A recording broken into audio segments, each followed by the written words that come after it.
Shri Ganesha Sharada Gurubhyo Namaha Ramaya Ramabhadraya Ramachandraya Vedase Raghunathaya Nathaya Sitaya Pataye Namaha.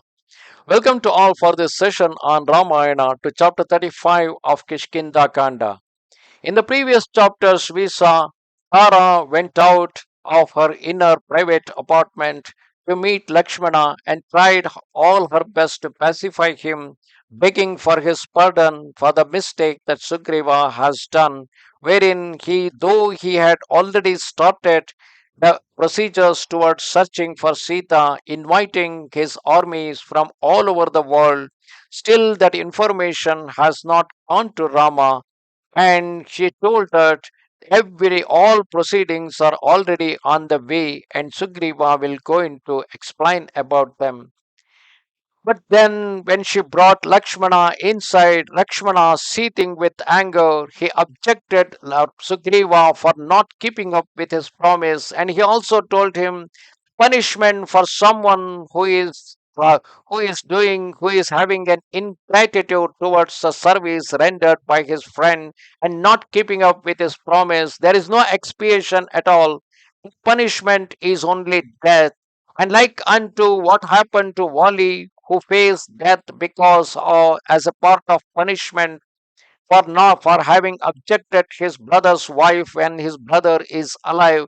In the same way, for the ingratitude, Sugriva too will face the similar punishment like Wali and will going to die.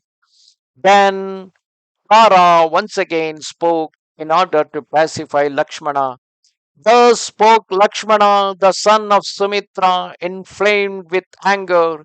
And Tara, whose face was as fair as the moon, answered him, saying, O Lakshmana, the king of the monkeys has not merited this harsh language, particularly from your lips, you being his close friend.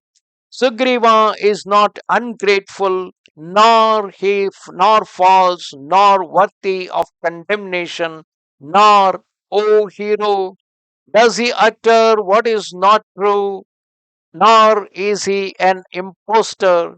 The valiant Vanara Sugriva has not forgotten the assistance rendered to him by Rama on the field of battle, which no other would able to give to him.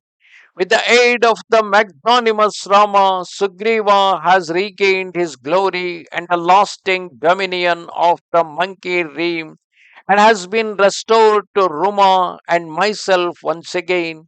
O scourge of your enemies, having been subject to cruel adversity and now enjoying the summit of good fortune, he has become insensible to the arrival of the time for the fulfillment of his promise, as was the sage Vishwamitra of old. For 10 years, that virtuous sage was attached to the nymph Ritachi. In fact, in the previous chapters, we heard it was with the nymph Menaka, either of them, and failed to perceive that time was passing. He who was skilled in discerning time, because for Vishwamitra, when he was passing time with Menaka or Gritachi, he 10 years were passed, and he felt as though only 10 days were passed. And Vishwamitra is a great rishi by himself, whereas Sugriva is just an ordinary king who always yield to such pleasure. And now 4 months might have passed to Sugriva like 4 minutes. Sugriva had been deprived of physical pleasures over a long period. He was exhausted and had not experienced any relaxation. O Lakshmana, therefore Rama should pardon him, and you, O Lakshmana, should not give way to wrath like an inferior person without ascertaining what has taken place. Virtuous people like you, O lion among men, do not give way to immediate and unreasoning anger. In all humility, I appeal to you on behalf of Sugriva to control the grief that gives rise to this anger in you. It is my firm conviction that Sugriva is ready to renounce Ruma, Angada, myself, kingdom, wealth, grain, and herds just to please Rama. Having slain that wild demon, Sugriva will restore Sita to Rama as the moon is reunited with Rohini.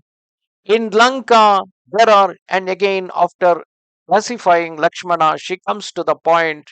In Lanka, there are hundreds, thousands, and millions of irrepressible demons able to change their shape at will.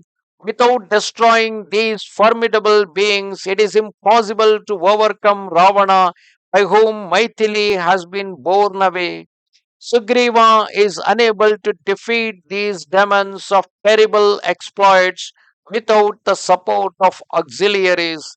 O Lakshmana, this was Wali's considered opinion, that resourceful and experienced monarch of monkeys. Knowing nothing of the matter, I heard it from his lips. So, what she heard from the Wali saying that there are millions and billions of demons who are Titans who are protecting Lanka, and unless someone conquers them, they cannot do anything to Ravana, who had held Sita in his captive. And in order to kill so many demons, millions and billions of them, we do require a huge army of millions and billions.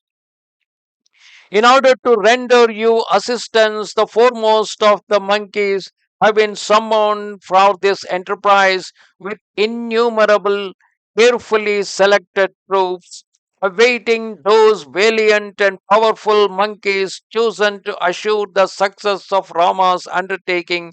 The king of the Vanaras has not yet left the city. So Sugriva was busy collecting that entire millions and billions of his armies back in the Kishkindha so that they can be rendered at the service of Rama in order to kill Ravana. And it is because of that reason he did not find time to go and meet Rama. O Lakshmana, some time ago Sugriva wisely ordered that these monkeys should come together this very day. They are supposed to come today. Thousands and millions of bears and hundreds of golangolas, as well as innumerable kotis of monkey, innumerable crores of monkeys burning with energy will be at your disposal today.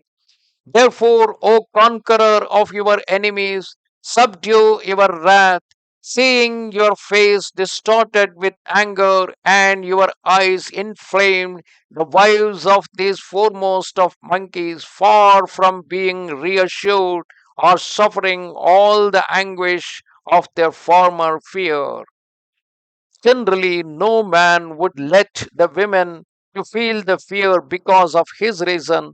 And now Tara, at the end of it, she is telling him that because of your anger, it is making our hearts to tremble, and suddenly this will going to pacify Lakshmana. Thus ended chapter 35 of Kishkindha Kanda in Ramayana. Namaste Sharada Devi Kashmira Puramasini Twamaham Prarthaye Nityam Vidya Danancha Dehime. Goodbye.